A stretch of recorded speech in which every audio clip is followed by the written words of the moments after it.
but we also have some people in the present like myself, Rosa, Doreen, and then we have our elders holding us down who are here, Laurel Whitehorn, Brother Shep, hopefully Talib will be here as well to join us. And we have doctors in the house. So we're honored to see and be a part of this beautiful program. And I'm just gonna sit back and do the tech and try to make our revolution as vibrant, as colorful as possible. We need you all. Season 3 is April 12th. We need you to join us, rock with us, organize with us, organize, study, study, study, study. Y la lucha sigue. All power to the people y pa'lante siempre.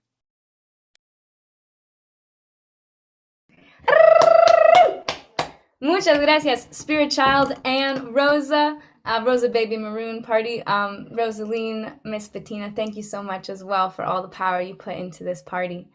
Thank you, thank you, thank you. So yeah, here we are, and I'm actually gonna pass it right to a powerful brother, King Sadiki Olugbala, Brother Shep. And before you come right on, I want to just say a few words because Brother Shep has been a regular guest, a respected elder and mentor within the Maroon Liberation School, lifelong revolutionary, culture and youth worker, scholar, educator, mentor, freer of political prisoners, and feeder of the people. So, Brother Shep here, thank you so much for coming, and you're welcome to just, say a few words, weaving this into freeing Dr. Mutulu Shakur and all political prisoners. Yes. Peace. Can everybody hear me? Okay. I moved the screen a little closer to my face. That's why it's all big in the screen. Perfect.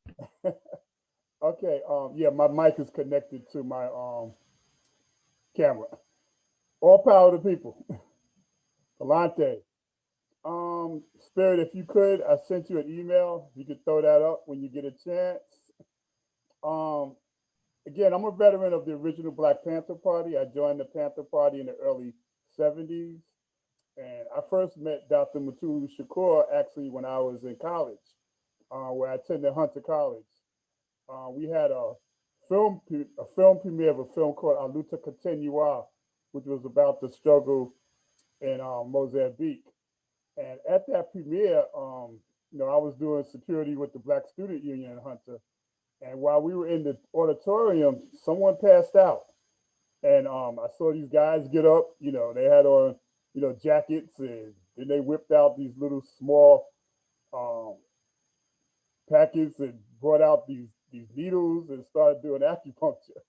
And that was new to me. I heard about it, but I immediately had called for backup to find out what was going on. And that was Dr. Mutulu Shakur. And the woman that passed out, whatever he did, he revived her, and they were able to move her out safely. So that was the first time I ever met him. Of course, I later on was at the trials for him when they unjustifiably, found him and locked him up away from us. But as soon as Spirit finds that link, Spirit's got the screens ready for you, Brother Shep. Okay, if you could just throw up that platform for me. For folks familiar with the Black Panther Party, we had in 1966, we had a 10-point platform. And in that platform, there was really no mention of medical care. And so we corrected that in 1972 based on all the programs that we did back then. We had the free ambulance service, which came out of Winston-Salem chapter because the regular hospital refused to see Black people. So we had our own ambulance to make sure that they got to the hospital when they were supposed to. We tested for sickle cell anemia, lead poisoning testing. We did into the neighborhoods, mainly because children were getting poisoned by the paint chips that were on the walls. We did that. We also tested for tuberculosis. We actually commandeered a mobile TB truck from the hospital, and the young lords put that in a barrier, and we tested people for TB when they refused to bring those trucks into our communities. There was a takeover at Lincoln Hospital, and basically all those things. But one of the things we talked about is the acupuncture. That was key because you could actually set up an acupuncture clinic almost anywhere. any community center in the projects, you could do it if you learned it. So that was a revolutionary act that Dr. Mutulu Shakur on the East Coast and Dr. Smalls on the West Coast actually were doing at that time. Today, tomorrow, we're doing acupuncture at the People's Church. For people not familiar with the People's Church, it was commandeered by the Young Lords back in the late 60s, and eventually that became a base, for the Panther Party and the Young Lords with our free medical assistance that we did in the community. So we do acupuncture every Sunday now. I just ran in here from feeding people. Today we feed people every Saturday. So we're doing a lot of the work that we did back then in terms of serving the people. And as we do that, that's when we help raise their consciousness. Power. Okay, we want Thank completely you. free health care for all Black and oppressed people. We believe that the government must provide free of charge for the people health facilities which will not only treat our illnesses, most of which have come about as a result of our oppression, but which will also help preventative medical programs to guarantee our future survival. We believe that mass health education and research programs must be developed to give all Black and oppressed people access to advanced scientific and medical information, so we may provide ourselves with proper medical attention and care. Point number 6, Black Panther Party 10-point platform program. Thank you so much, Brother Shep. Thank you so much. And we might even be hearing from you again later in the program. I'm so grateful to have you here weaving that part in, because this context is critical. It's so important. And we're going to give a little more context for folks too who are maybe just hearing about these things for the first time. That's okay. That's why you're here. We're learning about it. We're here and now. We're educating together. And so one thing we're going to do to help us is we're going to watch a short video by a student who made this educationally about a little bit about Dr. Mutulu Shakur and the work he did. So I'm going to pass it over to my comrade, Madame Marguerite, to just introduce this very short video we're going to watch to give a little more context. Thank you so much, Lucia. Hi, everyone. Thanks for being here. So this video that we're going to watch is by somebody called Ina Meng, and she's a historian. And the thing that she studied were the practices of our people, the Young Lords, the Black Panthers, revolutionaries, Black and brown communities, how they were using different types of, less westernized medicine to heal their own community, our own communities. And these included some of these acupuncture practices that now are being very widely used in comparison to then. So, and that includes the 5-point ear acupuncture protocol, which is one that, later we'll be talking about the hubs. It's one that is very easy to learn, and types of techniques that people like myself with these hubs are going to be learning so that we could bring it out. So, she's been really critical in bringing some of these things to light and just educating people, educating community, and bringing it mainstream. So we're going to watch this clip now, and I'll see you when it's done.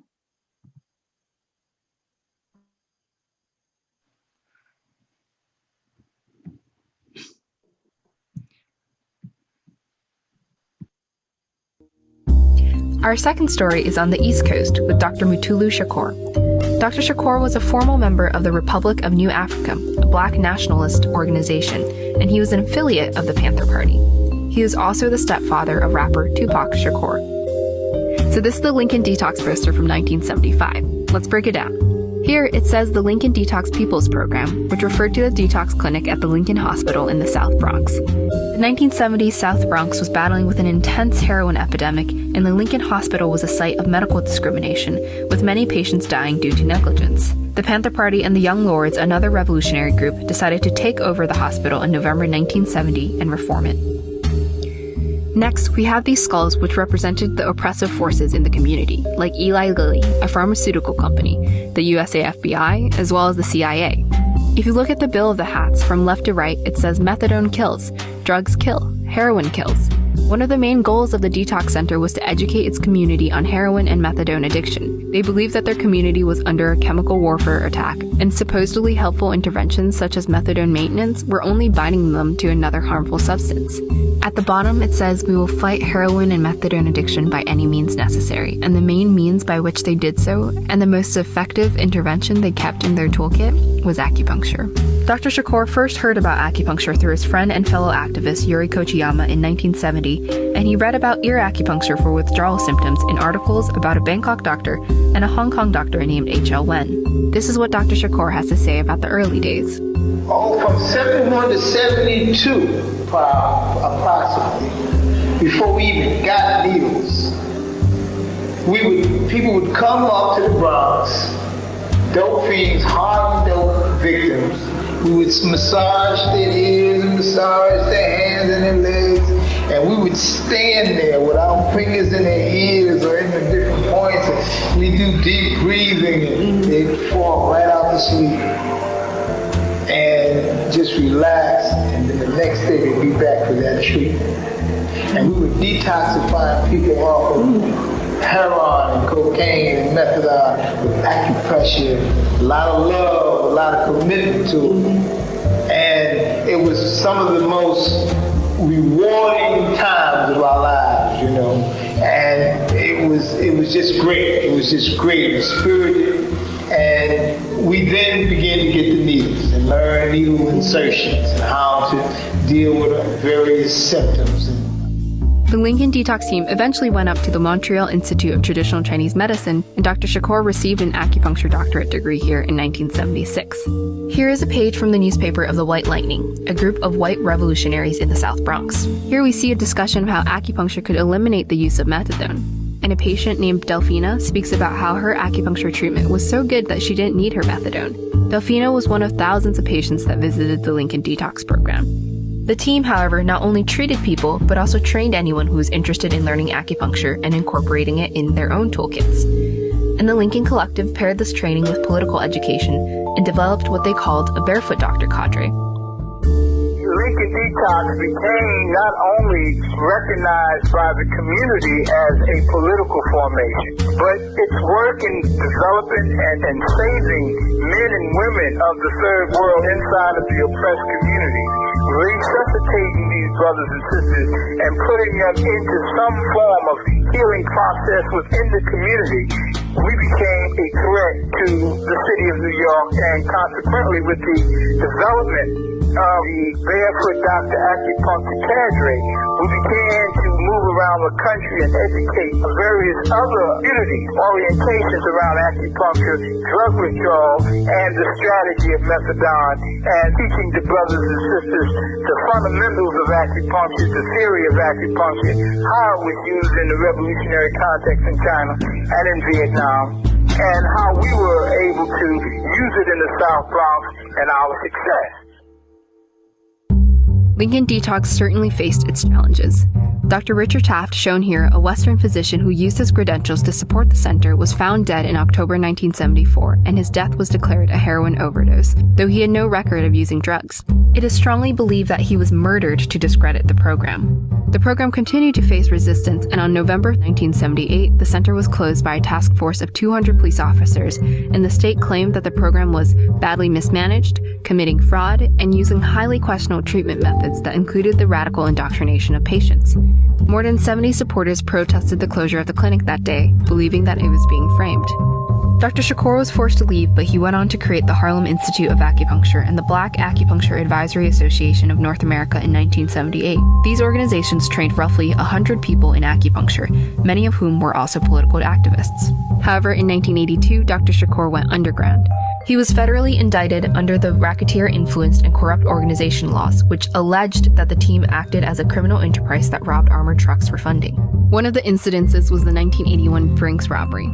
The allegations against Dr. Shakur are complicated and have been linked to the FBI's counterintelligence program, otherwise known as COINTELPRO. Dr. Shakur was arrested on February 12, 1986, and has been jailed ever since.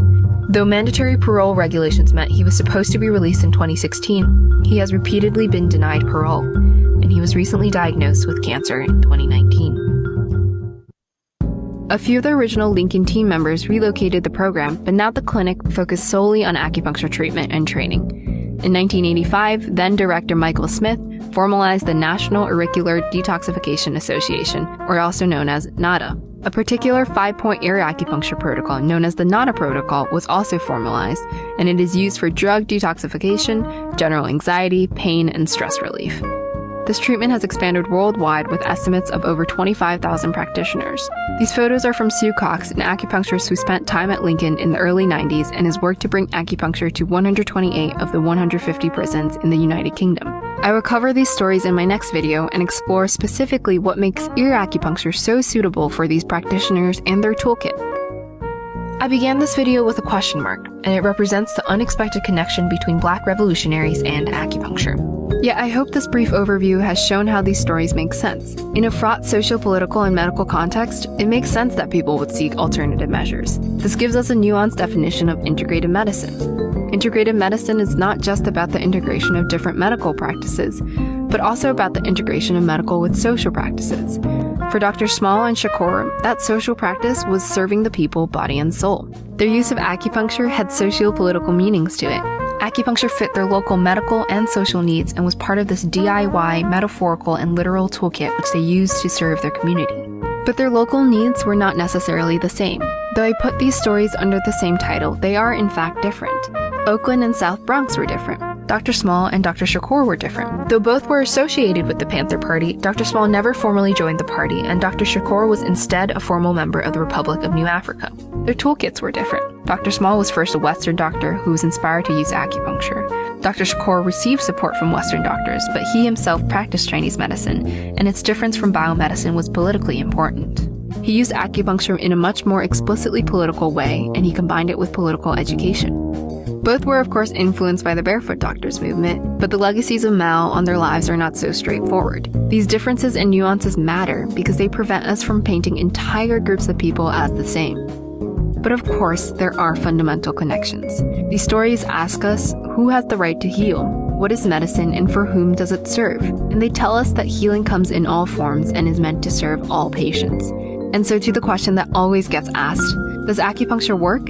Well, I think we can ask the thousands and thousands of people that Dr. Small and Shakur have helped and continue to help. To the healers and their patients who have the right to be healed. We are healers. We toiled for years to learn the mystery of the human body. We nourish spirits from birth to the grave. We mend the bones. We sew the cuts. We kill the pain. We cool the fevers. We soothe the spirits. We are healers. We bring new life. We close whole life. We pick the herbs. We needle away the pain. We cut out the cancer. We poison the germs. We calm the troubled mind. We are healers. We treat the whole body as one universe. We also treat each part of the universe. We keep the hearts pumping. We keep the lungs breathing. We know as long as life exists, we will be healers. We know that our patients will always have the right to be healed.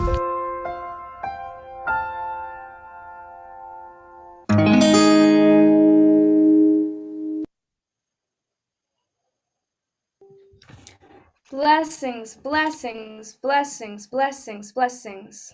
So much inspiration. Thank you so much to everyone who was in that video, to Ina who created the video, and to Madame. Madame, yes, thank you. Right. Sorry to jump right on the tail of that. I'm really deeply grateful for all the support and all the education that I've received as a white body maroon, con una madre colombiana, and also with the privilege of having white skin. So I'm really grateful for the PE, the political education that's part of this school. So I really hope that that all people are interested, join the school and learn more, and especially watch that video of the 50th anniversary in November, because there's so much more to that video, so much more to learn. So without any further ado, I want to welcome up a very powerful speaker. I'm really honored, Dr. Shadidi Beatrice Kinsey, who was taught acupuncture by Dr. Mutulu Shakur in the early 1980s, and she is the first Black woman licensed to practice acupuncture in New York State, and she is the recipient of the Health Activist Award by Dr. Mutulu Shakur and the Black Acupuncture Advisory Association of North America. So she was credited internationally as an acupuncturist, and she struggled with others for New York State to fulfill its obligation and commitment to establishing acupuncture licensing in New York. And she created the Peace Health Center. Positive education always corrects errors. It's located in Brooklyn, making the complementary healthcare, this life-saving acupuncture available to the community. So thank you, Dr. Shadidi Beatrice Kinsey. Welcome. It's an honor to have you here. Asante Sana, thank you very much. Thank you very much. Again, thank you for inviting me. Habari Gani, what's the news? It's good news. Today is the day of healing in honor of Dr. Mutulu Shakur. We say Asante Sana to North Spear Maroon Party for Liberation in having this event in honoring Dr. Shakur. Maya Mwali Mu. And I want to say again, Asante Sana to Lucia, Marcella, Jane, and Madam Marguerite for this forum. My name is Shadidi Beatrice, Mama Dr. B. Chase Kinsey. I'm a doctor of acupuncture and the executive and licensed acupuncturist. I'm the executive director of Peace Health Center, and I am a member of the family and friends of Dr. Mutulu Shakur. Also, I am the vice chair of New York NACO, the National Association of Kaiwita Organization. And our national chair is Dr. Maulana Karenga, the creator of Kwanzaa and Nguvu Saba. Yes. It is definitely an honor to present at this day of healing in honor of my Mwali Boom, Dr. Mutulu Shakur. Dr. Shakur is a freedom fighter, an institutional builder. He's a healer activist, an institutional builder, which is so paramount in medically underserved community. The Husia from ancient Kemet, the sacred text, says the wise are known for their wisdom, the great are known for their great deeds. Dr. Shakur is a great man, a man who has made a way out of no way. From the Republic of New Africa to Lincoln Hospital, to the Black Acupuncturist Advisory Association of North America, the Harlem Institute of Acupuncture, our healer activists who brought acupuncture to our people using, and at Lincoln, using acupuncture instead of methadone at the hospital to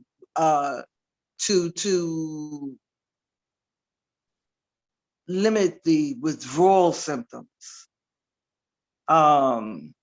of heroin. And therefore, it reduces the cravings. Because that's one of the things that folks will tell you that are addicted is to get that sickness off. So with the acupuncture, reducing the symptoms of withdrawal, the body aches, the insomnia, the emotional upheavals, the acupuncture would reduce these symptoms and in turn reduce the cravings, because the person is renewed. They have a new sense of being. They at Lincoln, he was able to bring this to people to free themselves in order to be themselves. And the acupuncture was so on a physical and emotional and a spiritual level, but then also with the political education. Very, very vital in a person's recovery. And this is what was done there, to bring the opium trail, the history of what addiction to further exploit and to colonize people within their own community. So with this political education that was so much a part of the detoxification. And he did this with others, like I said, from the Republic of New Africa, the Young Lords, because a collective, and the Black Panther Party. But that education was so very, very vital. And the institution. So going from there, he went to brought it, being ousted. That's the part of a freedom fight, So you go through one upheaval, but it doesn't stop you. It's like our former Harriet Tubman said: if you're tired, keep going. If you're hungry, keep going. If you want freedom, keep going. So this he did in forming the Harlem Institute of Acupuncture and BANA, the Black Acupuncturist Association, Advisory Association of North America. And that's where I began my study with acupuncture. Again, with this institutional building, it is so very, very vital. And this is another quality of Dr. Shakur as an institutional builder, to arm us in our struggle for liberation and a higher level of human life, and bring this healing to our community who need it the most.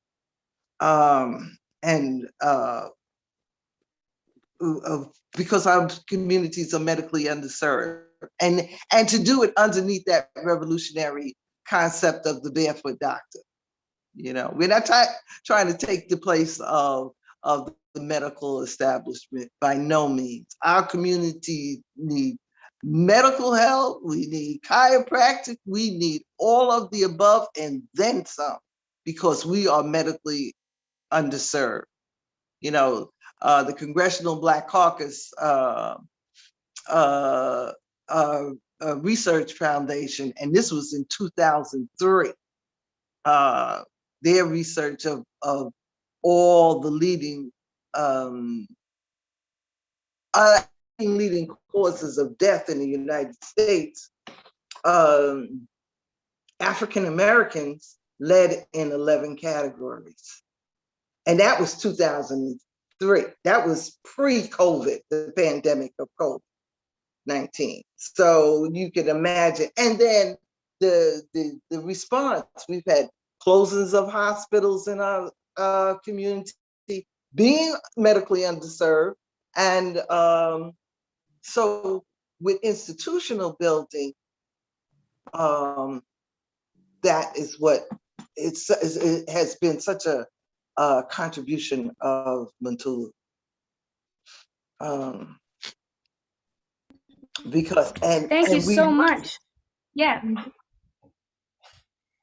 Yeah, please continue. And if you'd like any questions, we have a couple questions we could ask you. And at the same time, I really appreciate everything you're saying and happy for you to continue in what way feels best for you. Yes, I just wanted to enclose. Okay, but with the healing of acupuncture, and that we are able to, Peace Health Center is again a continuum of this institution of the Harlem Institute of Acupuncture, where we serve the people and bringing acupuncture and other healing modalities to our medically underserved community. Mhm. Okay. And Mutulu, with this great man, and with also with 34 years, Mutulu has been in captivity. 34 years, and continuously denied parole, even after the mandatory part of his sentence was, he was supposed to be out, but he's not. And his medical condition, as of now, with being diagnosed with bone marrow cancer, we are and denied compassionate release.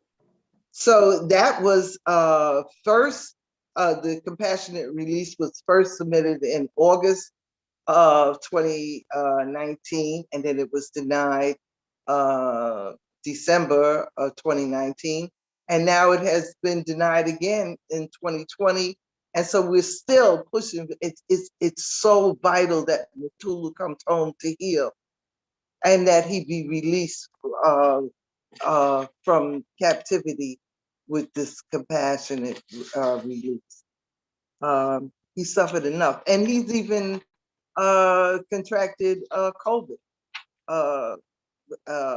while undergoing all of this inhumane, barbaric treatment. So I thank the Maroon Party for Liberation for honoring Dr. Shakur. There's information of how to reach out to Dr. Shakur's website, and that would be how we can support his release, his compassionate release from captivity. Thank you very much. Beautiful. Perfect. Thank you. Thank you so much. And if you're able to, we're really wondering, and you partially answered that question now, but I know we touched on the ear acupuncture protocol before it began being called NADA, and there's that sticky territory of the organization NADA that worked so hard to distance itself from its revolutionary roots. So we're wondering, sort of, how do we bring this into our lives today, and how do we bring this actual healing into our everyday lives? So you say with the protocol of NADA that was instituted, that came into being by Dr. Shakur and others, to know the theory. See, it's not just about inserting these needles, but at these points where the protocol of using the heart point in the auricular and using the lung point for the emotions of grief and cravings, the shin, using the shin min point in the auricular acupuncture for the person's spirit, uplifting the spirit and all. So we must learn this. It's not just, and this is just one part of acupuncture that we studied many years. It's a long process, but with the introduction, with the for detoxification. It's proved to be very vital. Mutulu went from the South Bronx to the world. He helped to heal people throughout the world and bringing this vital tool of acupuncture, not only for ourselves, but for the world. Amazing, amazing. Well, it's an honor to hear from you, and I'm so humbled to hear your story and your input on this. And we're gonna keep flowing here. So thank you for your time, for your energy, for your attention. Thank you so much, Mama Dr. Shadidi Beatrice Kinsey. Thank you. Many blessings. And so right now I'm gonna pass it to my sibling, to my cadre, Carla. Carla, let's see a short shout out here. What have you got for us? Well, I'd like to say thank you to everybody for coming. This is truly a beautiful event. And thank you, Lucia. I want to shout you out really quick because the way I met Lucia was actually through healing. We were in the same dance class and I'd hurt my back, and they told me that they could help, and they had this oil that would, leave some of the pain in my back, and they gave me a massage, and we've been friends and ever since. And so I really appreciate this. And my family has been affected by the opioid epidemic very closely. And so this is something near and dear to my heart. And so with that, I would like to say that we have a GoFundMe right now that I will put in the chat that is supporting this event. So supporting the speakers as well as the Maroon Party for Liberation to continue putting on events like this and to continue healing for all people. And the hubs that are hopefully going to be, or currently being developed in Brattleboro and Los Angeles, but hopefully more will be popping up. And so I put that GoFundMe there.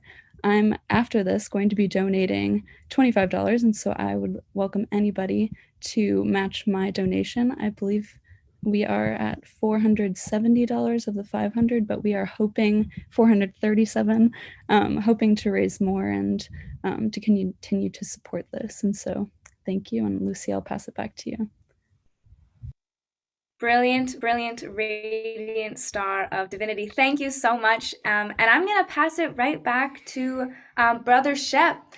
We've heard from him before, and we're going to connect back with Brother Shep and the Free Them All campaign. And then we're going to join in with Talib Shakur himself, the son of Dr. Mutulu Shakur. So Brother Shep, thank you so much. And how can people support these ongoing efforts? Yeah, I'm gonna be real quick since I already spoke because I want to listen to everybody else.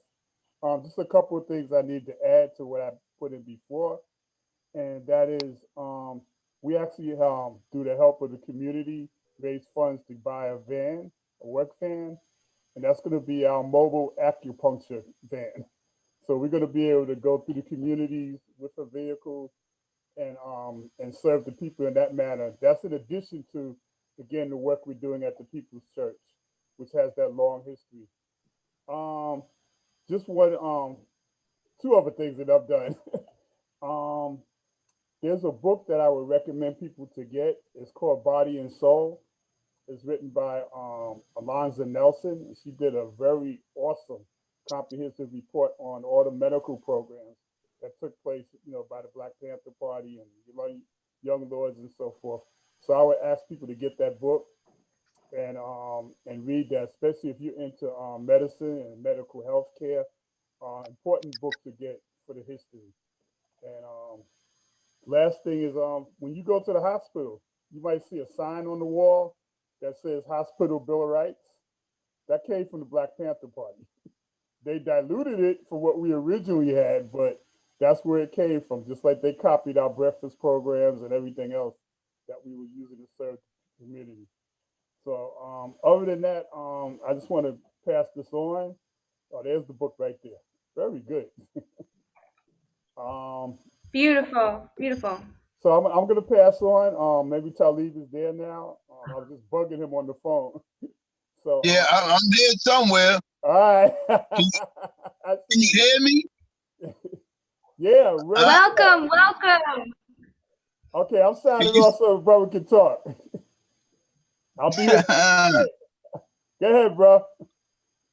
Peace and blessings to the universe, to all of y'all. How y'all doing? Everybody at peace? That's good. That's good. That's enough. Yeah, so I just got a couple of minutes because I'm in the middle of running around doing a lot of things right now. But I want to definitely take this time to thank all of y'all on the regards of my father, because he always want to send his blessings and highly appreciations for everybody that's still pushing this work right here. He do not want y'all to think that he's taking anything for granted. He's truly appreciative and humble. Yes, he is definitely still going through battles up in the belly of the beast right now, dealing with medical and legal ramifications to try to get up out of there. But he's definitely, his heart is definitely warm because of he's been hearing a whole lot about what y'all doing out here in his regards, and more people are taking on the reign of acupuncture and healing in any ways that they are. So I'm truly humbled. I'm truly appreciative because I'm supposed to be learning air acupuncture in a couple of months and getting certified for it through the works of Dr. Kunkai, Dr. Sadidi, and a couple of others. So we're going to see how that go down. So that's going to be a blessing. That's something I'm definitely looking forward to. If there's any questions that y'all may have for me, anything y'all may want to know, please let me know, and I will answer to the best of my ability. I have like another 5 minutes, and then unfortunately, I have to attend a couple of other things. But once again, I truly appreciate your time and your support for my father and the Shakur family. Beautiful, amazing. Thank you so much, Talib. And yeah, we do have some questions. If you're able to answer one. One of the short questions that we have is you can answer in any way really that feels best for you. But just from your perspective on how medicine by the people for the people serves our liberation. Another question, if you'd like to answer, is what's one teaching from Dr. Mutulu Shakur that we can all learn from today? If either of those spark anything for you, we have a couple others too, if you want to.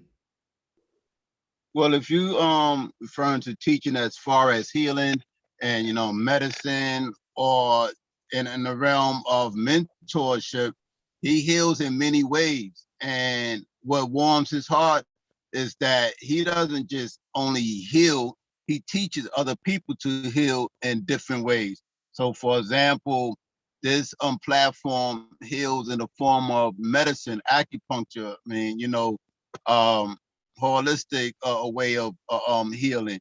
They also have the realm of mentoring other people to help other people to get out of the life of crime, violence, and so forth, so on.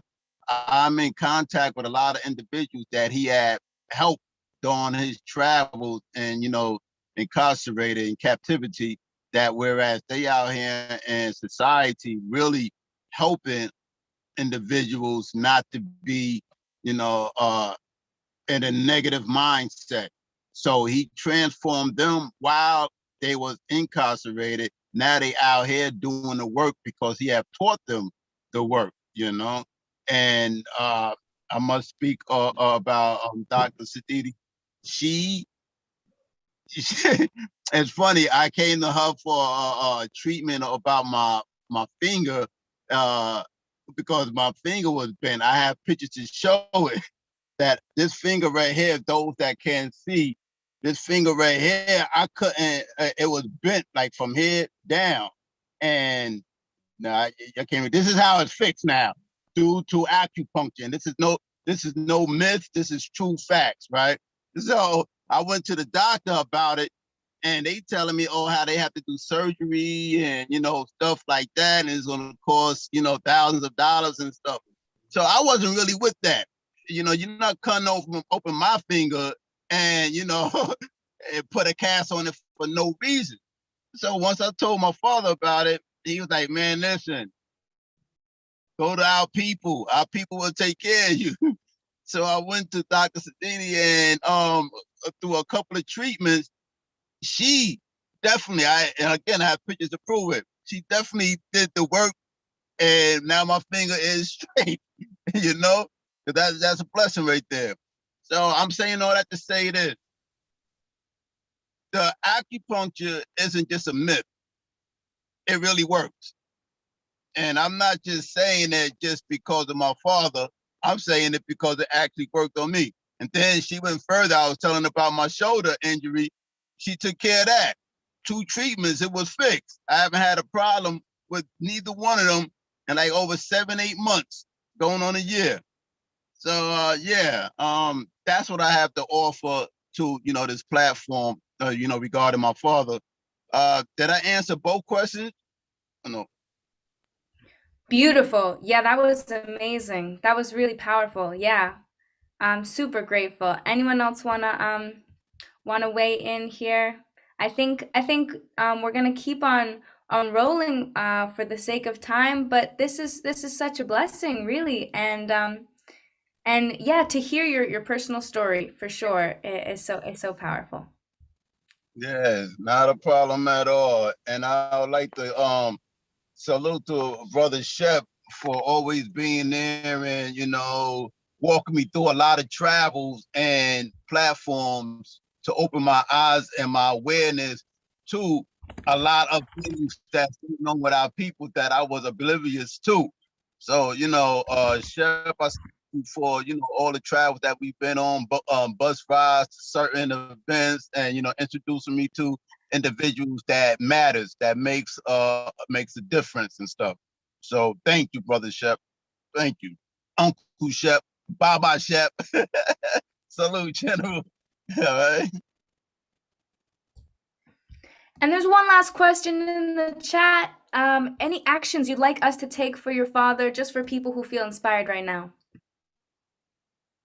Actually, just keep pushing forward and learning as much as you can learn about acupuncture, helping people that's less fortunate, people that's you feel that they on the down slope, the up slopes of going to prison and stuff like that. Let's try to get them out of that mindset to stay focused, to stay free, because you see how hard it is for him to fight to get out of there. It is so easy to get up inside there. Hard to get in, hard, you know what I mean? Easy to get in, hard to get out. So let's just, you know, really use the method of it takes a village. It takes all of us to really, you know, grab one person up to change one person's life. And that means that we change the whole generation. As long as we can change one person, a lot of scenarios can change. And that's my push out here, entrepreneurship and, you know, keeping our youth off the streets through the trials of the trials and tribulations of criminality, you know, mental illness, you know, the Tupac Amaru Foundation. That's one of the things that my sister Setra, you know, pushed with the foundation is, you know, mental illness, wraparound service to help them get out of the mindset or the feelings that they have inside. So now, to my understanding, quote me if I'm wrong, she is putting together a platform where they're able to help in the form of acupuncture.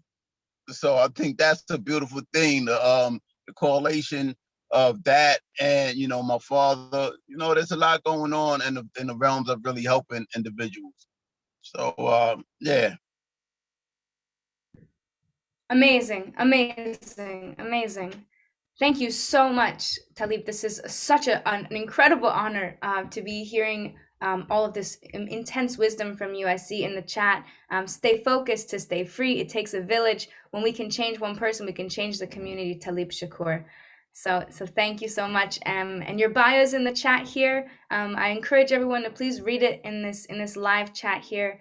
And thank you so much for being here.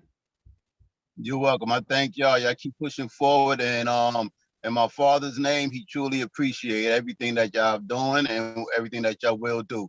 He do not take it for granted. I cannot say that much. I can't say that enough. Every time I speak to him, I think I speak to him at least once a week or even a little more than that. He do not end our conversations without him, you know, telling me to make sure I let the people know that, to the point where I have to tell them, yes, I know, Pop, I know. Tell the family and everybody that you appreciate them, you know. He said, all right, straight ahead, as long as you know what I'm talking about, you know. And so that's why, you know, we must do all that we can to really get him up out of there. You know, every did. Let me just speak real quick about what I have learned about him, even though I just found out that he's my father 5 years ago. I have learned so much of like different branches of arms that he have of community. So for example, this right here is the acupuncture community that, you know, he holds dear in his heart. So after that push, it's a push of this community period, trying to help people change their mindset to help the world be a better world, you know, collectively and things like that. So when he vibe with me collectively on all of these aspects right here. So it's like a wealth of knowledge that I must learn to keep up with him. And also some big shoes to fill. So what he tells me is, do not try to fill my shoes, fill your own.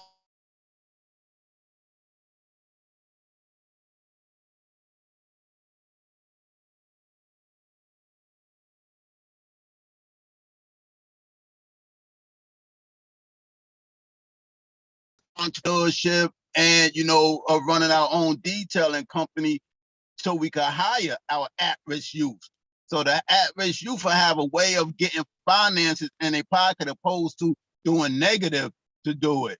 So, you know, I can't say that I'm the type of individual that be on a platform and, you know, having certain speaking engagements. I have to be in a certain mindset and structure to really do that. The conversation have to really fit something that I really know. So now if I wasn't raised political or, you know, fight the power type of mindset, I can't stand for certain people that just really. What happened? Well, you know, I have a. Somebody saying something? You're perfect. You're perfect. So, you know, I'm just learning. I'm just learning because there's a lot of work out here to be done. And I'm going to do my very best to keep awareness, to bring awareness to the form of acupuncture and trying to straighten out people out here in society. So I may fall short at some time. I may not be able to get to all the Zoom calls. I may not be able to, you know, do certain things that individual would want me to do, but no one understand my heart and my passion is here for the people. But one thing that he did tell me is that you can't take care of others until you take care of yourself. So the bottom line is, you know, getting family in order, getting family structure together. That's a positive, not a negative, but a positive job within itself. So, you know, that's where my focus is right now, is the nucleus family, and able to help others. So, you know, my days are full, as Shep would know that. Like right now, I got to get up out of here now. But to those that I'm not even hearing or speaking with right now, the ones that's on the Zoom that know me, blessings to all of y'all. You know, if anybody need my contact information, there's people on the platform that's able to give it to y'all. And I'm an open book. I'm an open book. We in the middle of putting together this documentary regarding my father and I, how I found out he was my biological father, and it travels from the beginning all the way up until now. There's something that is passionate to him as well it is to me, to bring that to the forefront because of the narratives that's going on, that's been going on for years about him on Google and all the social medias. We want to change that narrative to the realistic and the right narrative about him. You know, I have an amount of footage, videos, content, and everything, to whereas it will be overwhelming once we do get it together and put it in the universe. And we're praying that it makes a difference to really get him free, you know, and, you know, just keep pushing the agenda. So with that, I keep saying that I got to get out of here. So this is definitely it. Blessings to everybody. You know, just give me a call if need be, email me. Again, and those that I do not know that's on the Zoom, I would love to meet y'all, to get to know y'all, and just keep pushing forward. Straight ahead. Absolutely perfect. Perfect. Talib, thank you so much for your time here. Everything you shared is precious wisdom for me. And I speak only for myself, of course, but I know there are many that stand with me in saying what a great honor it is to have you here, popping in and sharing your time with us and sharing your truth with us. There are tears flowing here, and we're deeply grateful. I can sing. Y'all stop that, because you're about to make me mushy. Cut it out now.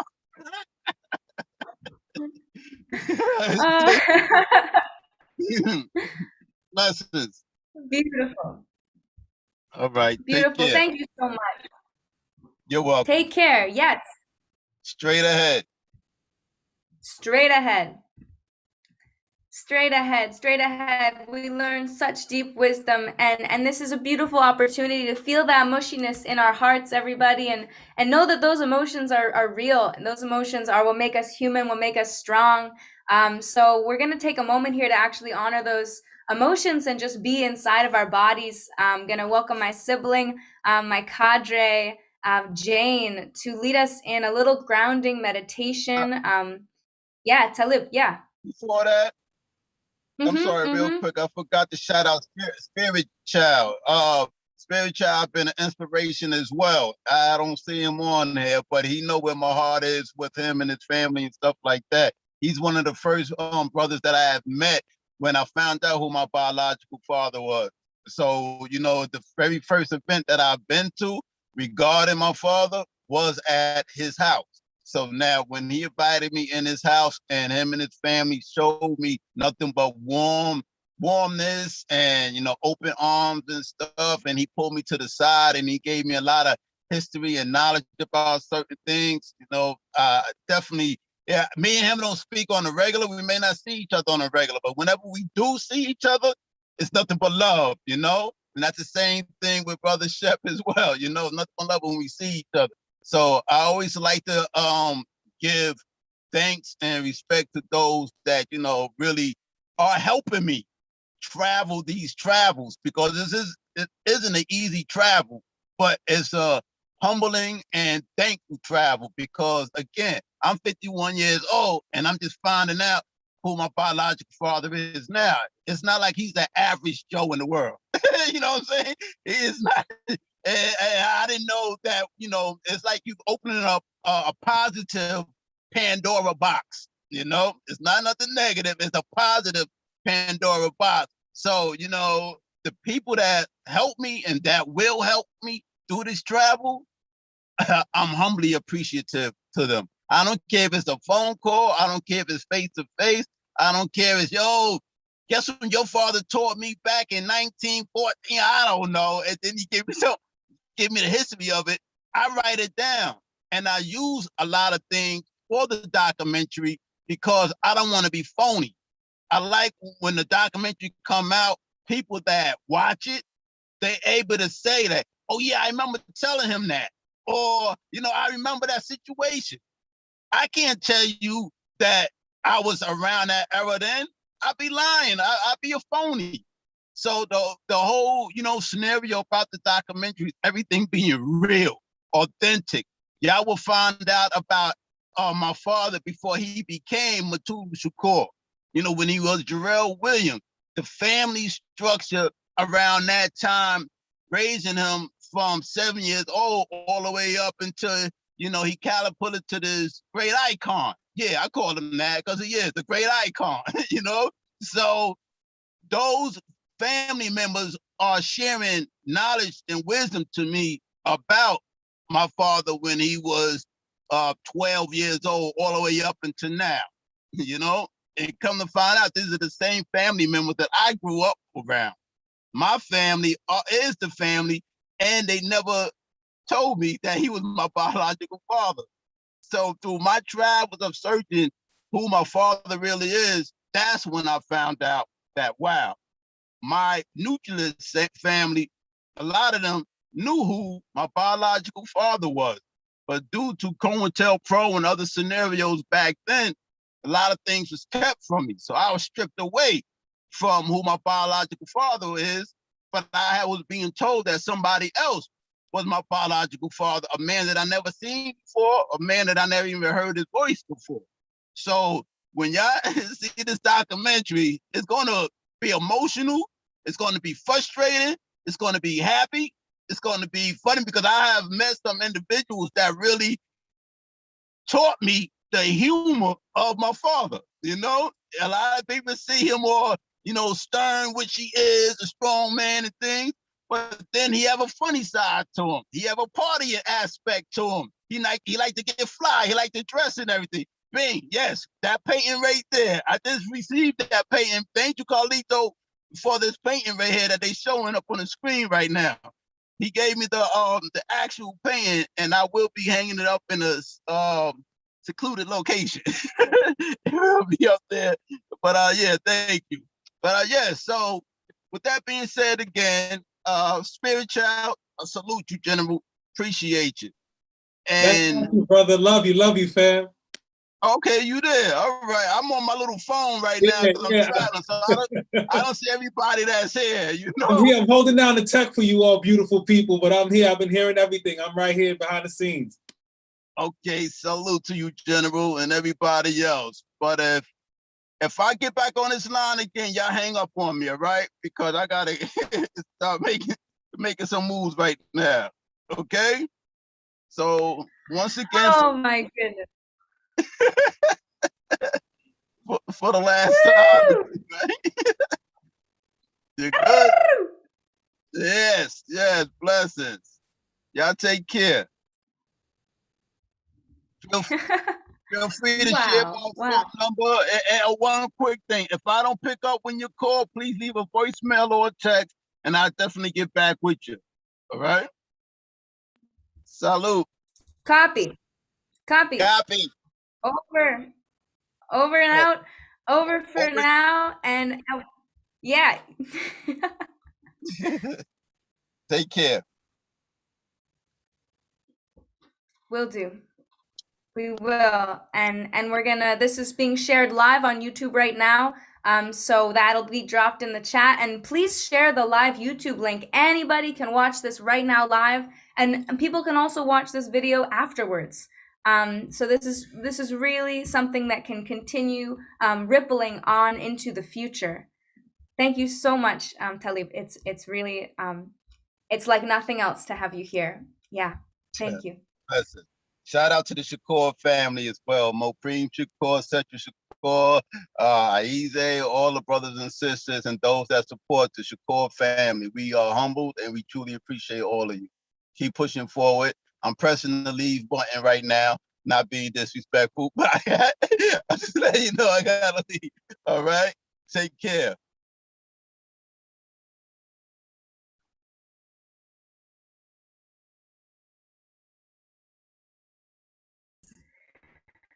All power, all power, all power. Oh my gosh. Wow. What a blessing. What a profound blessing.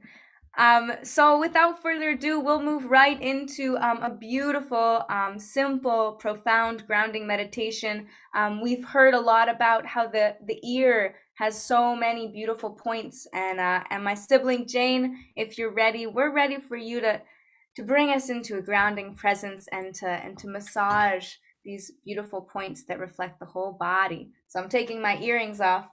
Jane, are you out there? I am here. Thank you, Lucia. There's so many feelings. I invite you to find a comfortable position. I'm standing because it's a long time to sit for 2 hours. We're over our halfway mark. And we're here together. And that's pretty amazing. I have so much energy, I'm just constantly moving. And I'm gonna give myself an ear massage. And I am not an acupuncturist. And I have not deeply studied the magic of the ear. But I do know that it's intensely grounding to just do what feels good.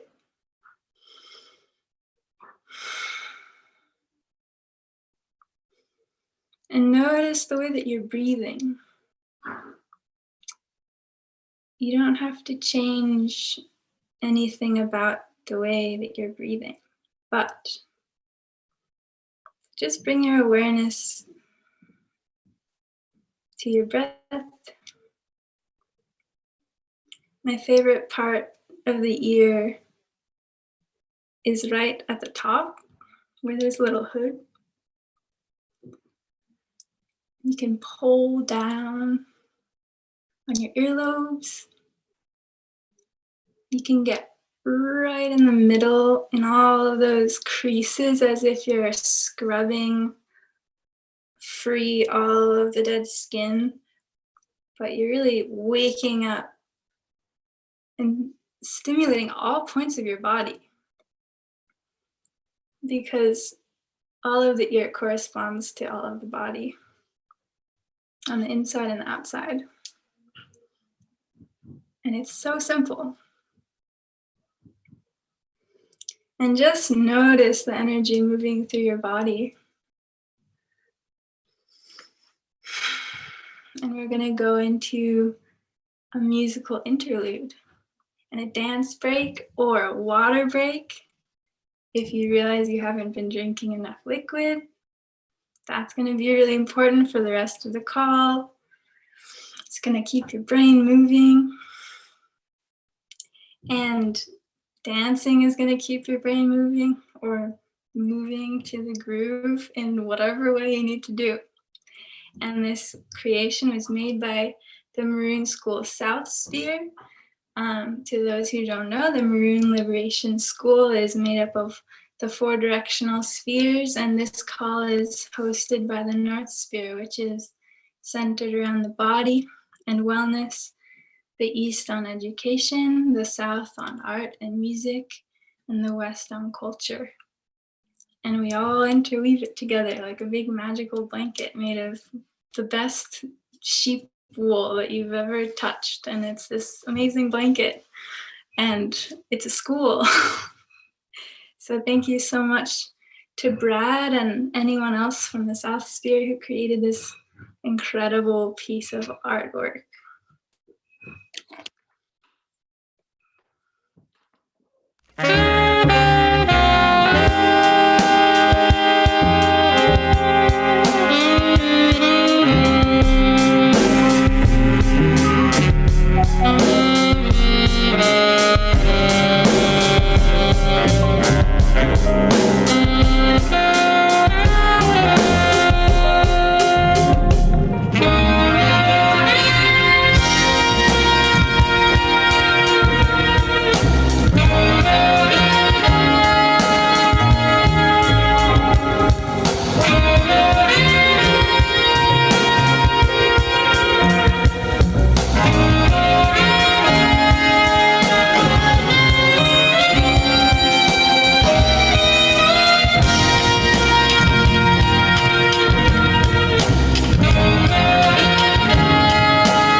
Gracias, gracias, gracias. Wow, bendiciones. This is so powerful. Blessings, blessings.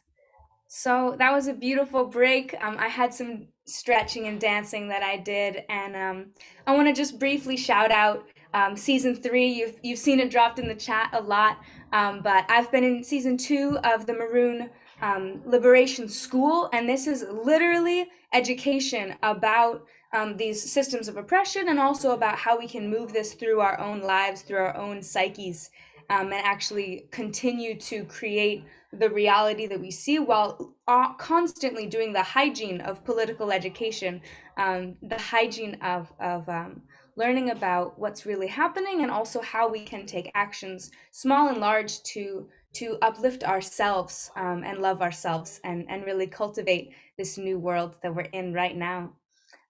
So thank you again, and we're gonna do another short announcement from Carla, my sibling Carla.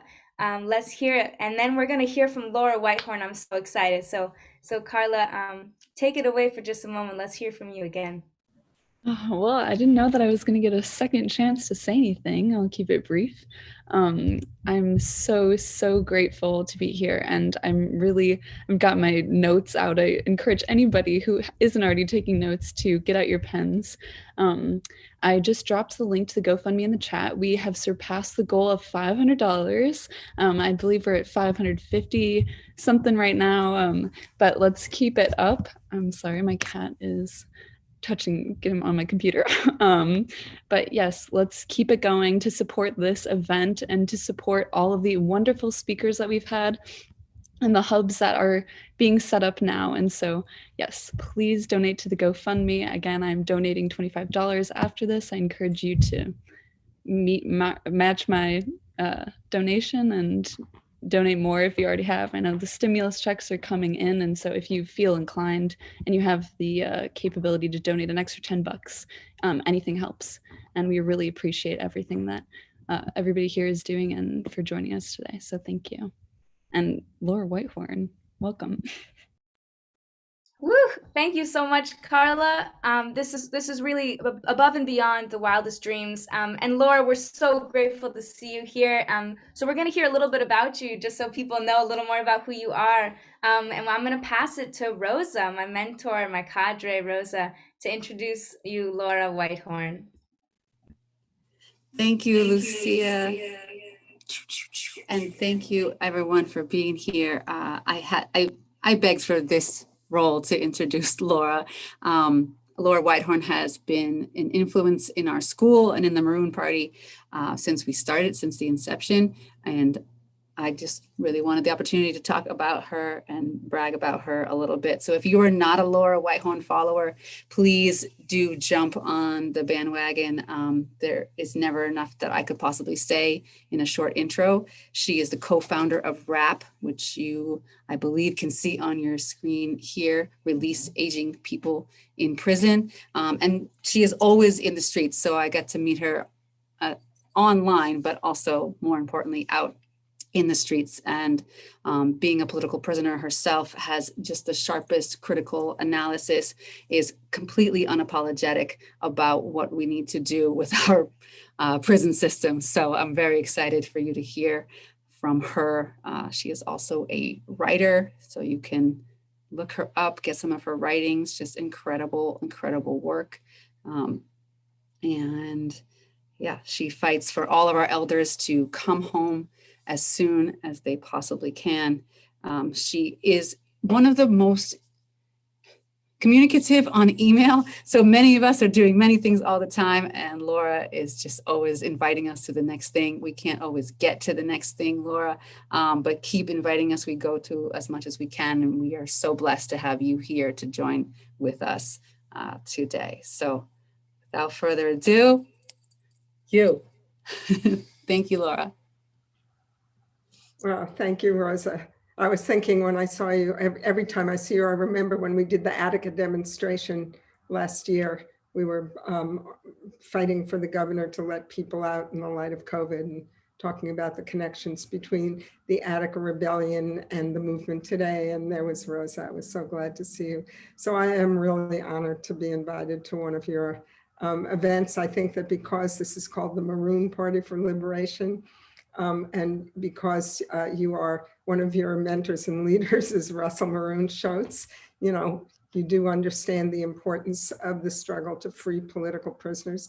I think also because we're talking about Mutulu, the fact that you showed the slide before about the Republic of New Africa, and that you start and that you are internationalists. This is an internationalist movement, and you talk about the land and that colonialism, the things that we think of now as, you know, people talk about racism and class, all these things stem from a colonialist system, and it's the theft of land, labor, and resources of oppressed people that create that. So I think that's really important.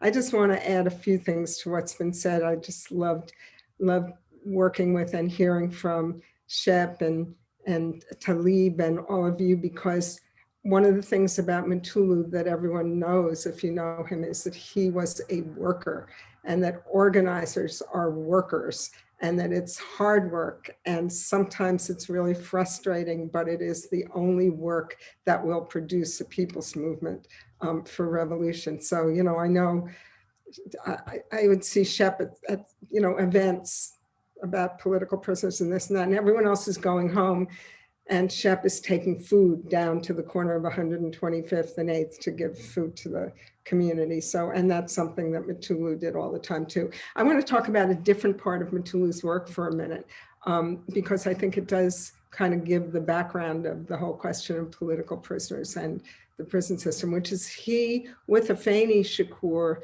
started something called the National Task Force for COINTELPRO Litigation and Research.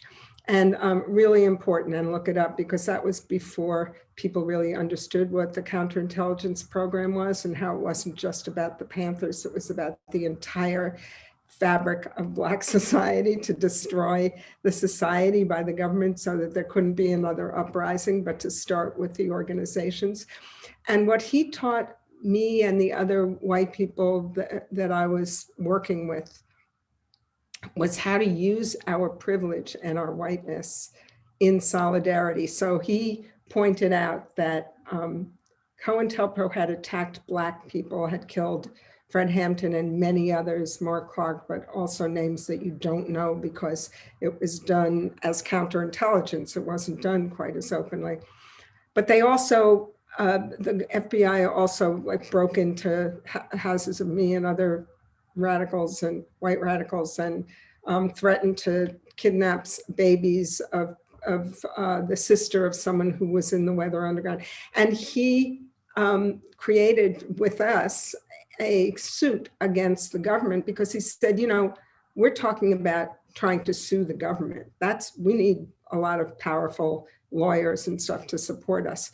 When the government does this to Black people, everyone says, oh yeah, they kill Black people, you know, or doesn't care. But when they do it to white people, they go, oh my God, what are they doing? So it taught us something about using our privilege, which I think is important for those of you who are also white, about knowing that, you know, white skin privilege isn't about studying again how to undo our racism. You know, we only do that through practice. We only do that by acting and making mistakes and being criticized for it. And then you find out how deep your racism goes, but that's not the point. The point is to help to make change. So to me, that's what solidarity means. And, you know, there was a question about what keeps you going. And it's that joy and that spirit. My partner, Susie Day, just said to me this morning that I always talk about solidarity as coming from our concept in the 70s of 2-3 many Vietnams, and that there was a strategy to defeat imperialism, and that it was based in unconditional solidarity with national liberation struggles, which is where our militancy came from. It came from the idea that oppression, you don't oppress people and then say, oh, sorry, you can only fight back using this tactic, that tactic, and that tactic, but you can't fight with arms. So, but she said to me, you know, it's also spiritual. The concept of solidarity that keeps some of us still going at the age of 76, you know, is that spiritual part, which I think you all really put into your work. So I wanted to say another lesson that Mutulu taught, because we were talking before about his lessons and we were asked, and he and I and Marilyn Buck, my dear late co-defendant, and Susan Rosenberg, who is still doing work with Talib for Mutulu now. We were in the MCC in New York in Lower Manhattan together. And every once in a while we would cross paths and be able to talk. And I was talking to Mutulu one day and I was cursing out this guard. And he said, you know, have you tried to talk to them? And I said, why would I talk to a prison guard? He said, because they're human beings. Everyone, you have to try. You have to give people a chance. You have to try to change them. And you have to try to find within every human being that little bit that we all changed. You know, we all weren't born revolutionaries. And so I think that that's an important lesson that Mutulu taught me too. But what I wanted to say about the connection between the work I do now, the release aging people in prison, which on the one hand was partly started by me and Kathy Boudin, a former political prisoner, and Mujahid Farid, who also sadly died 2 years ago after spending 33 years in prison on a 15 to life sentence. And he was in with Kwesi Balagoon, he was in with David Gilbert, he was in with Herman Bell. And part of the reason that we understood the nature of the prison system and how criminalization of Black people and Latinx people and Native Americans builds the white supremacist structures we know as the prison system is because of the role that it played in defeating the ability of the Black community to create another Black Panther Party for so many years. Because as Chokwe Lumumba said, they came with COINTELPRO. They destroyed the organizations, they imprisoned or killed the leaders. And then to make sure there wouldn't be another uprising, they imprisoned huge, huge, huge numbers of Black and other people of color so that the communities would be destroyed. And I think I was asked to talk about something that I've said before about the destruction of families that I saw in my 14 years in prison when I was in with mostly Black and Latinx women. And what I saw was genocide, because if you take women of childbearing years and you give them these huge long sentences, life without parole, you know, 100 years to life, which doesn't even make any sense, but those are real sentences, then you are removing both the backbone of resistance in the community and the mothers of the next generation. So I saw that, and I also have seen how the mass incarceration, what we call mass incarceration, does that. So that to me is the connection. And the other connection is that we used to, and Shep probably had this experience too, I think we probably even talked about it.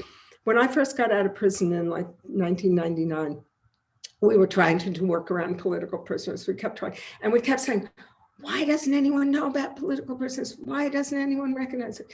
And then when I moved into this period of building with other formerly incarcerated people from New York State, I found a movement that does know who political prisoners are, because everyone that I would meet knew Herman Bell, knew Abdul Majid, who died, knew Noah Washington, and would talk about how they had changed their lives. So the same things that were being talked about Mutulu earlier are true of Sundiata Akoli and Imam Jamil Al-Amin and Kamal Siddiqui.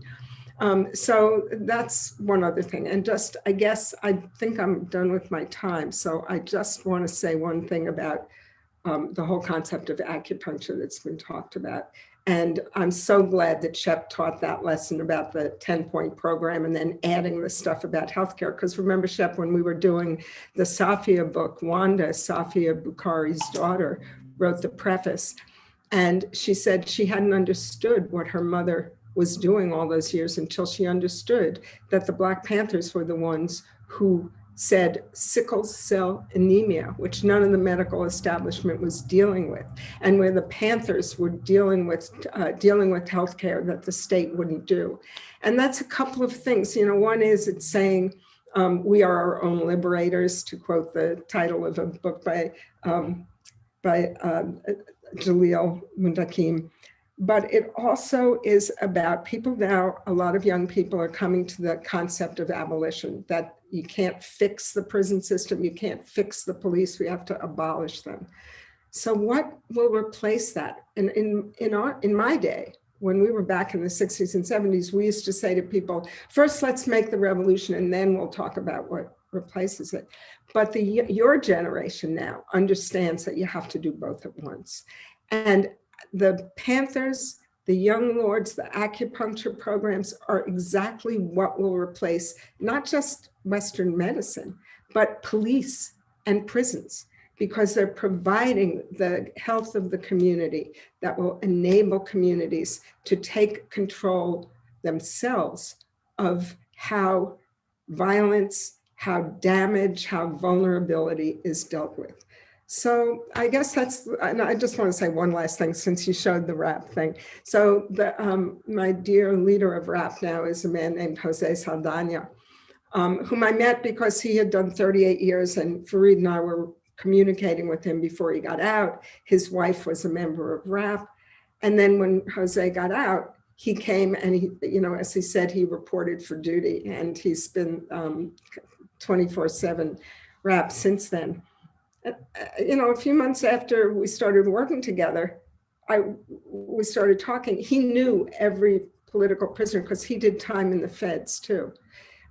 He knew everyone, and he was a young lord at the same time as he was dealing drugs and went to prison for the attempted murder of a New York City police officer. He was not a political prisoner. He was trying to make a living and trying to get what he felt was his, but he was also a member of the Young Lords, and so he understands that all of the movements of today are progeny of those movements. And those are the political prisoners. And if we don't fight to free them, then we don't understand the nature of the prison system. We don't understand that to abolish prisons, we have to abolish imperialism. So we're not just abolitionists, we're revolutionaries. But we also don't understand that there is a movement that has consequences, and it has gains, and it has losses, and we can never say, okay, on to the next phase. We're done with that, that it is a continuum. And I'm so glad to be here because I think the Maroon Party for Liberation really kind of gets that a lot better probably than I do. So thanks so much.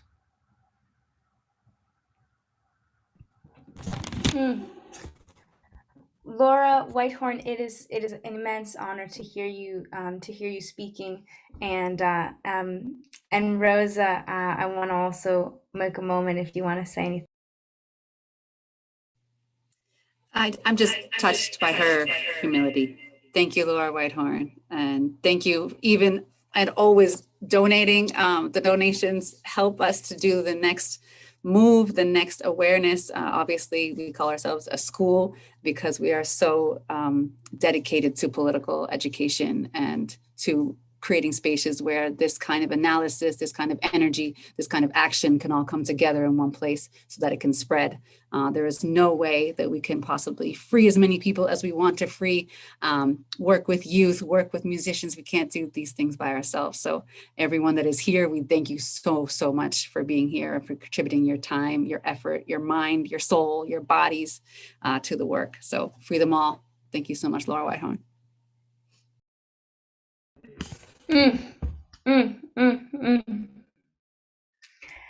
My cells are vibrating with the information that has been entered into their awareness, and I really I'm profoundly changed by this event in ways that I knew were coming and in ways that I didn't.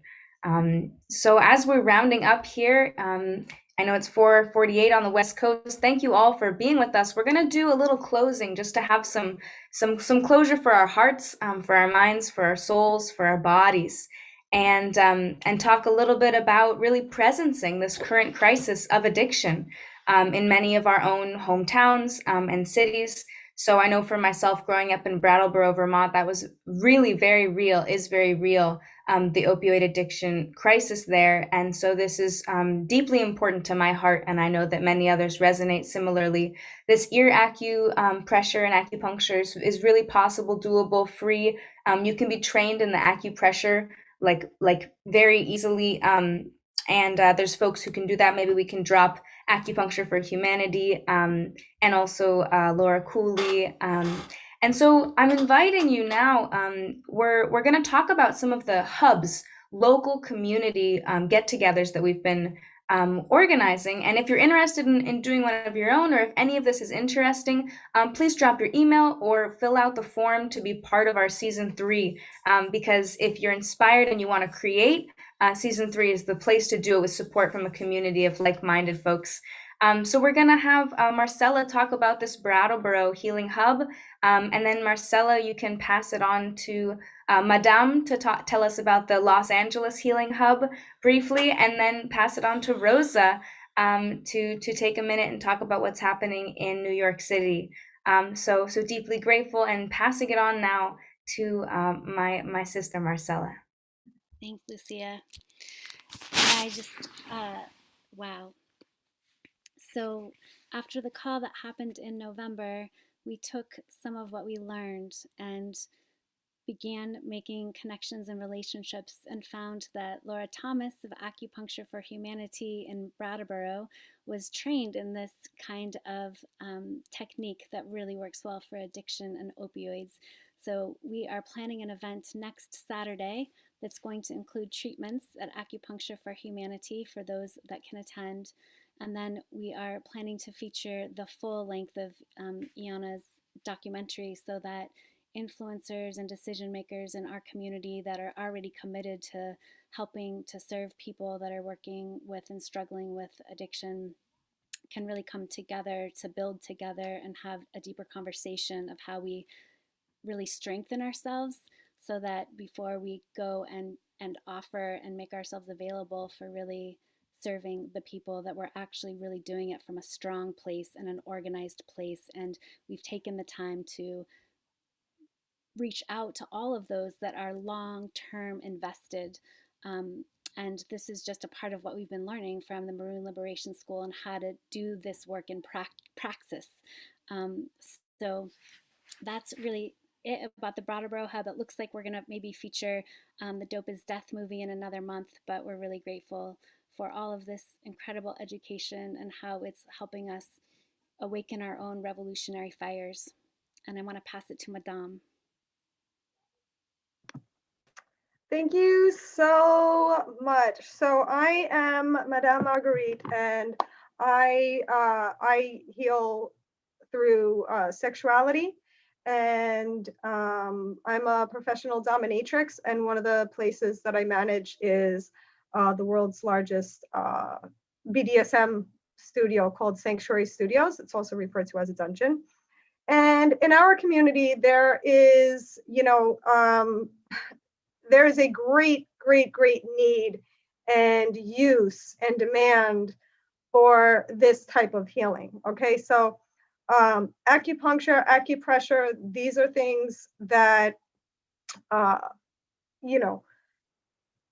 it's not just for opioid addiction, but also for things like anxiety and stress and trauma. And in these communities, there's a lot of people that already have these sorts of trauma, which is what leads them to opioid addiction. So this is something that, is really important to me, healing people, healing the root of the problems, and really healing it, and not just putting a Band-Aid on it with some medicine or things like that, chemicals, things that we become even more dependent on, but really getting back to the natural way that our bodies heal, the understanding our bodies, understanding how our bodies work, that great meditation earlier with the ear massage that Jane led us through.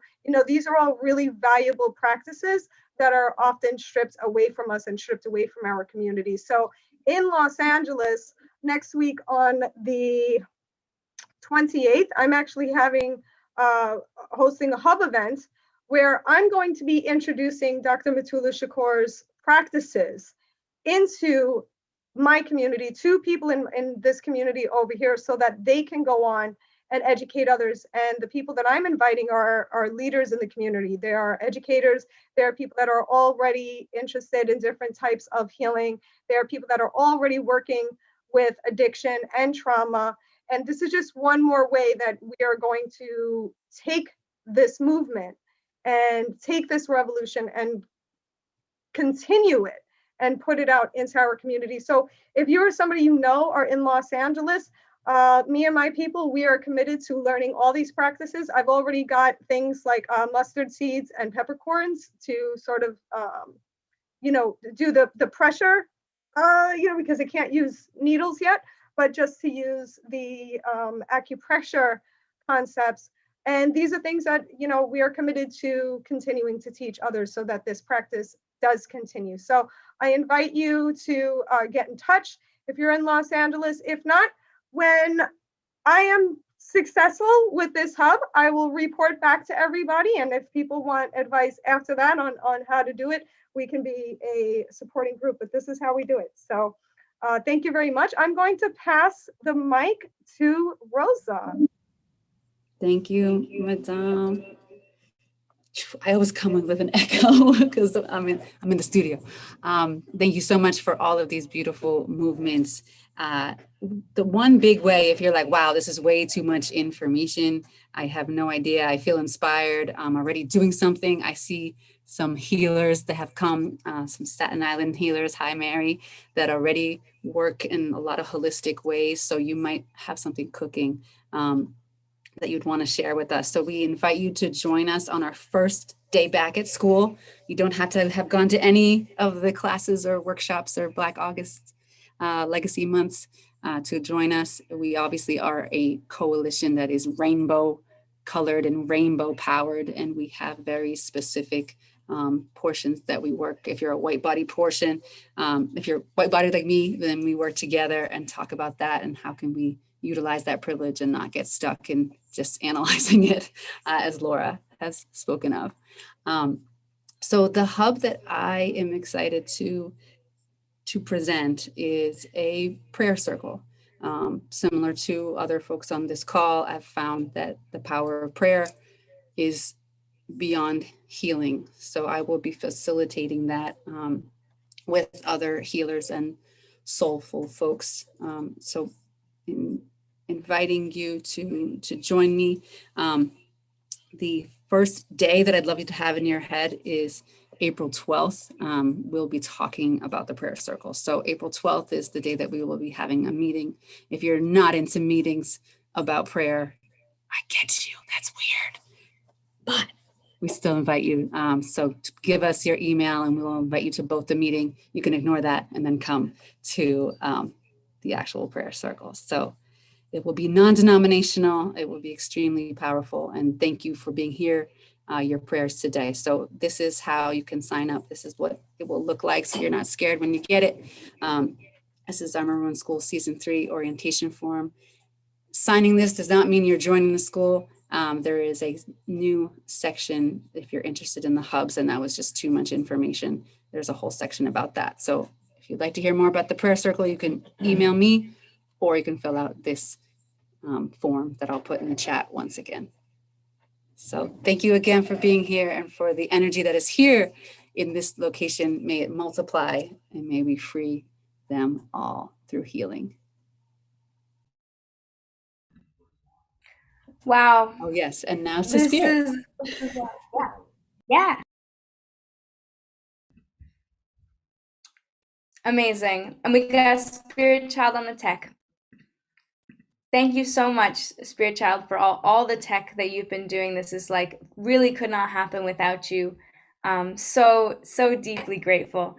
And we're wrapping up here. So as we do, thank you so much for being here. We are building healing community now. I hope you're feeling inspired, and please do get in touch with us. Join the Maroon Liberation School for Season 3. Drop your email to learn more. And I'm going to be donating $25 right now, and I invite you to match my fund because this money is going towards healing more truly and deeply than I would say many things that we might see money going towards, like, I don't know, Amazon Smiles donating to charity. I mean, I don't know. I'm sure there's lots of good charities, but Amazon and YouTube and Facebook, sometimes they say they're donating to something and we don't really know, but this is, you've heard all these beautiful things from this event. You know where this money is going to. I know people are receiving stimulus checks right now. So please drop what you can, from perhaps the government giving you a stimulus check, and match my $25 donation, because this is really where we are right now in time. We are here and now and together. So we're building community healing, and Amazon needs to pay their workers. So I've kind of gone on a tangent, but I want to close with there's a short clip of Mama C that we're going to listen to, and that's going to close us out. So you won't be seeing my face anymore. Thank you so much for being here. Please match my donation in the GoFundMe. Thank you to everyone who's been here so far today. It's been an absolutely above and beyond. Dr. Beatrice Kinsey, Talib Shakur, Brother Shep, Spirit Child, Laura Whitehorn, Marcella, Madame, Rosa, Jesse and Carla and Jane, everybody, so many people. I'm sure I might be forgetting folks, but Ashe, muchas gracias a Dios y a todos y a la comunidad, and may we maroon on pa'lante. And Spirit Child, wherever you're ready, just take over here whenever you've got that clip up. Yeah, Gracias. thank you And so to much, Lily. Lucia, and the party people, everybody who participated here.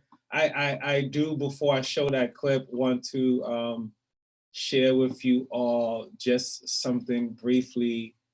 You know, we speak of our ancestors, and we mentioned before, you saw a lot of stuff with the Black Panther Party and the Black Liberation Army, and obviously coming from Dr. Mutulu Shakur, who's training in this kind of Chinese medicinal vibration, right? And then we also have, and not to forget, the young lords who are very intricate in working as well in the Lincoln Detox Center. So just wanted to give some shout outs to our people who are also on the front lines fighting Black, Brown, Indigenous power, all uniting, dealing with this pandemic of addiction, and between heroin, crack epidemic, we all know, and we appreciate that this conversation is bringing on a greater context into the neglect that our government has on various communities,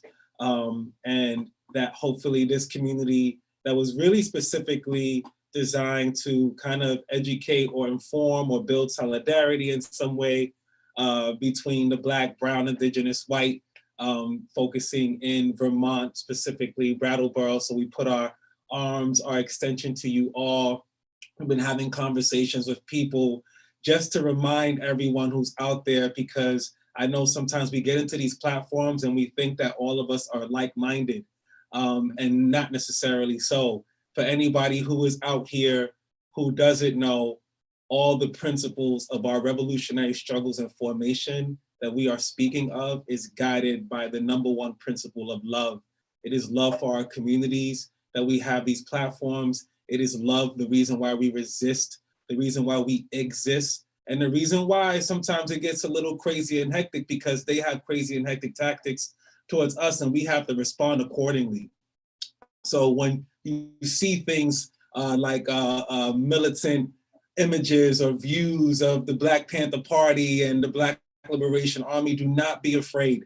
Do not be afraid to embrace that. Do not be afraid to call yourself a revolutionary. And I just want to mention that because every time we do these platforms, we always get 1 or 2 people who are just like, oh, you know, we just need to stop the hate and all this stuff, and why hate versus hate versus hate. We do this with principle, love. Love first. Love for our people. As Shakur put it best, I'm a revolutionary, not because I hate white people, because I love my people, right? And we do this because we love our people. So don't be confused. I see Maisha on here as well. What's up, Maisha? Just want to give a shout out, who is a comrade, sister, friend, cousin of ours, who her family member, if you want to say something, I know you're not on this officially, but she is a daughter, she's a cub of the Young Lords. And I'm pretty sure she tuned in because I know as we speak of these things, her family were directly working directly with the Lincoln Detox Center and all that work with her mother, who's no longer here, Ibashe, to her moms, and as well as her father, who has also transitioned to the ancestors. So if there's anything you want to share, Maisha, before we close out, in the spirit of legacy, in the spirit of you, and you being my sister Compa over there in the Bronx, do you want to say anything to the people? I'm taking the movement to Maryland. I'm moving, and I'm gonna be working out in Baltimore. Yes. We said we miss her already, but we send her little daughter Espy love out to Maryland. The work continues. There are cadre family members that are still out there in Maryland who has moved from the Bronx. So I know she's gonna be held and supported, but we're gonna miss you in the Bronx. You know, we're gonna miss you in New York City. But yeah, she's been doing a lot of intricate work with us and the Maroon Party for Liberation. So we'll figure out how to continue to expand as we invite the people out in Brattleboro. Thank you so much, Marcella, for being that kind of hub in yourself and connecting people from Community Village. If it wasn't for you, we wouldn't have known Lucia, we wouldn't have known Jane, you know, and the beautiful other people that are out here that you have extended and bridged these communities in the spirit of light, solidarity, and a true rainbow coalition that we are. Just look around, look at this beautiful plethora of people. And of course, always taking mentorship and leadership from Brother Shep. We just put a call recently. There has been a lot of attacks on our Asian brothers and sisters, and Brother Shep had answered that call ahead of the curve, prefiguratively. So we've already been meeting and talking about how to reignite what Fred Hampton Jr. or Fred Hampton Sr., Chairman Fred Hampton, the original Rainbow Coalition, in the spirit of that vibration. And of course, as Maroons, right? Always building solidarity with Ottawa, Taino, Seminole, white, Maroons, all of us are coming together and we're doing it. So when you see that information out there, it is false advertisement for conquistador colonist tactics that do not really exist in our communities. We have always been together. We're doing an event May 19th in front of the Yuri Kochiyama and Malcolm X mural.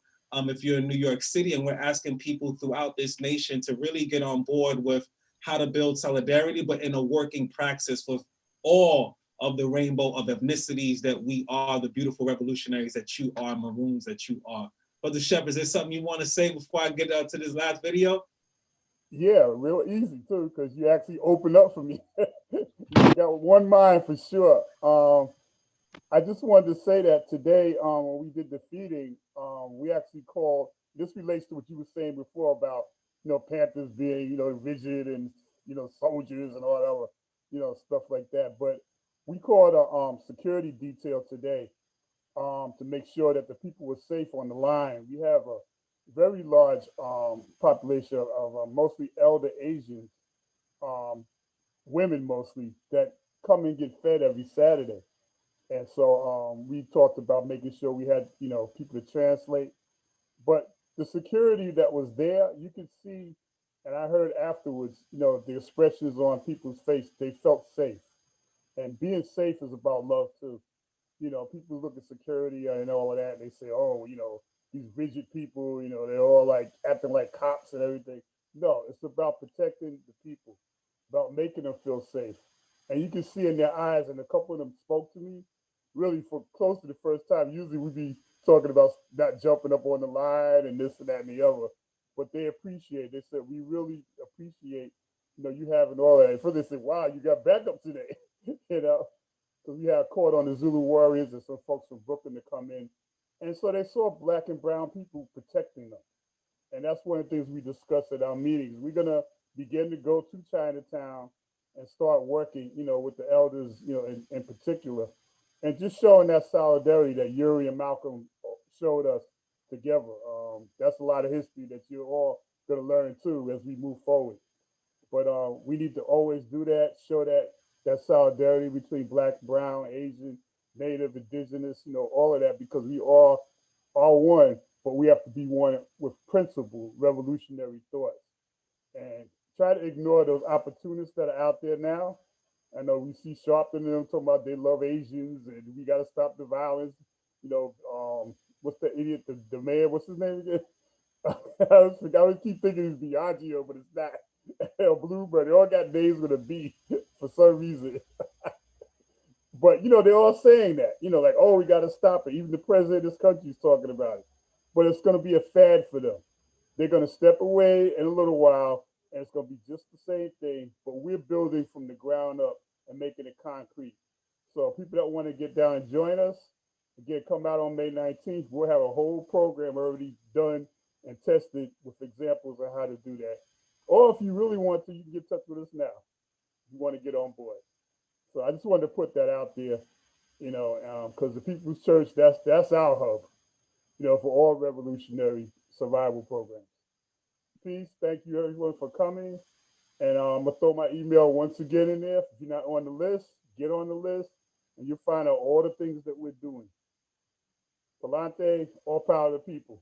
Palante, all power to the people. Thank you so much, Brother Shep. Thank you again to Laura Whitehorn for coming on here and blessing us. I know you're super, super busy. You're always so present and so sharp politically, and we love you. And we will follow rap and whatever formation that you ask us to follow will be there. I know there's a lot of legislation that is happening and a lot of internal reform. We always say actions on all fronts, and we utilize all of our voices to get this true liberation for all of our people.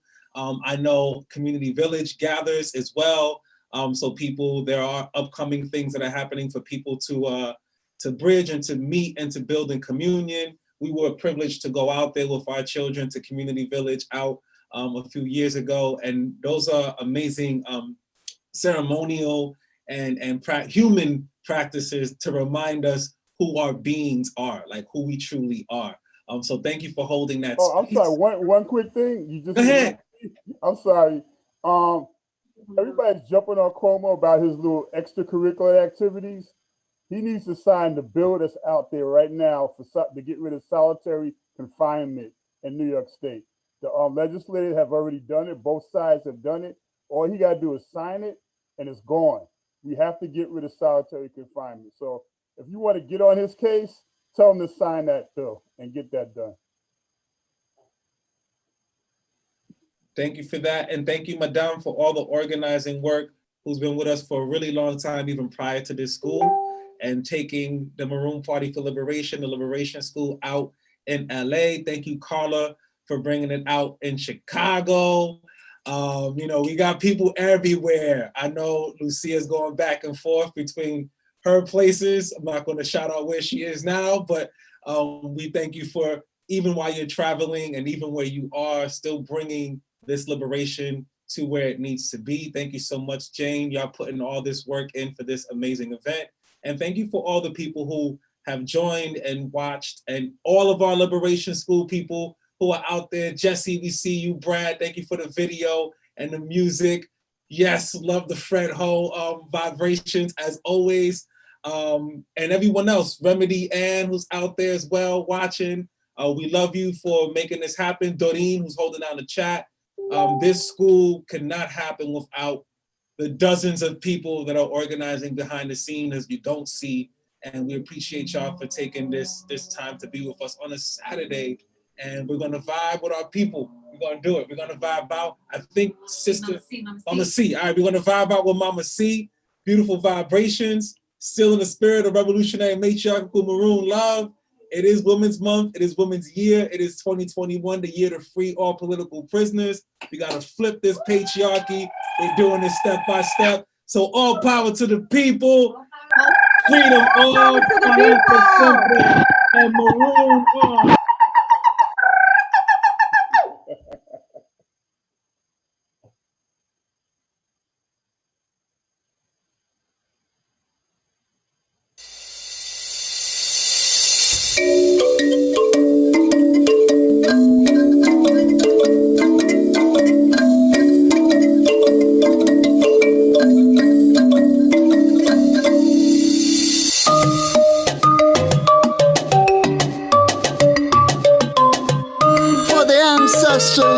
Who with their lives and struggles plowed the spirit and the strength of what we now call eco-socialism.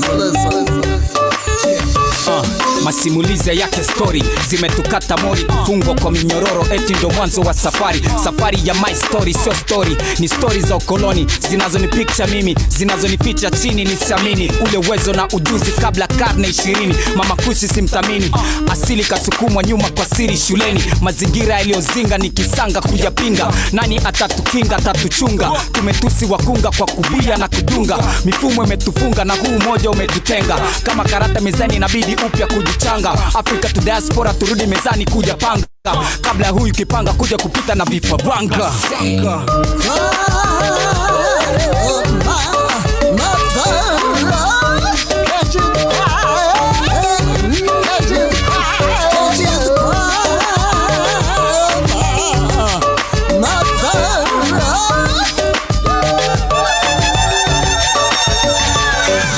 Tutunze mazingira tusijepata sara ukataji miti mara kwa mara, sababu ni biashara. Tutumie zetu fikra na tufanye ya busara kwa wale taira sababishi wa ufukara. Mbogani tatendeka, uhalifu kuepuka, ujangili waongezeka, wanyama watuondoka. Miaka mbele ikifika wanyama watatutoka, kipi kitafanyika janga hili kulepuka? Janga hili kulepuka. Janga hili kulepuka. We weave ourselves to life and to Mother Earth. We are connected. We are one.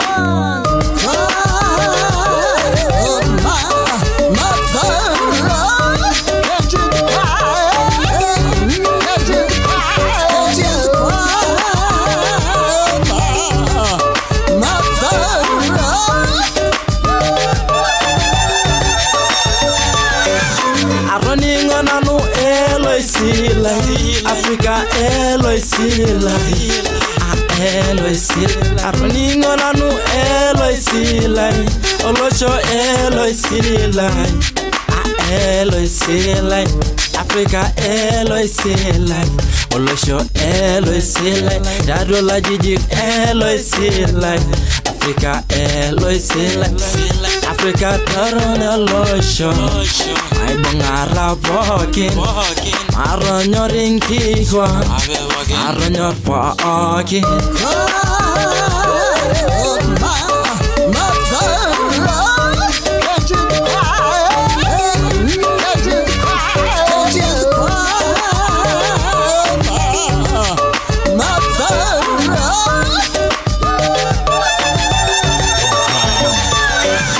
Upendo wa mbingu na ardhi tunauomba uendelee, mazao na mimea ili isitokome.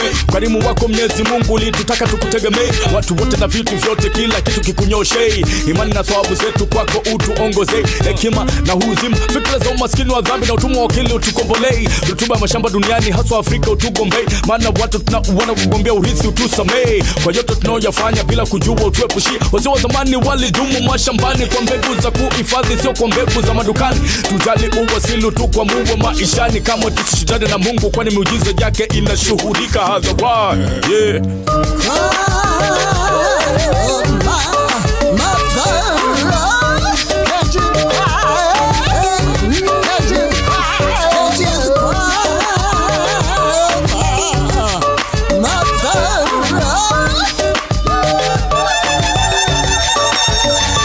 It is up to us, we knowers, to carry the seeds that sprout resistance to oppression in our cultures and our traditions.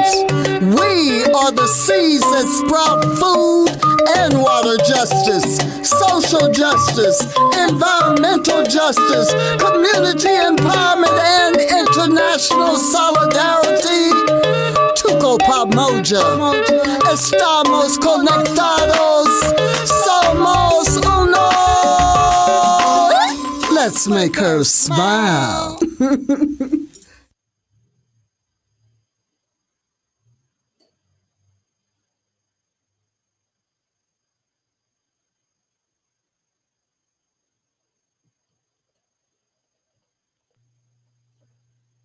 Thank you, thank you, thank you.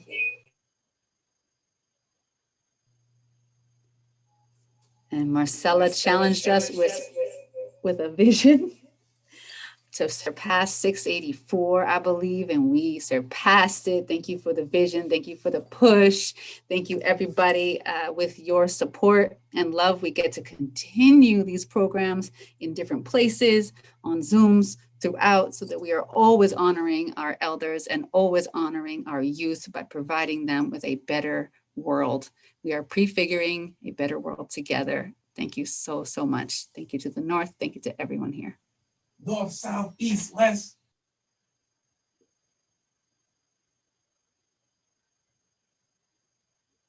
You have to stop recording or it's going to be too long.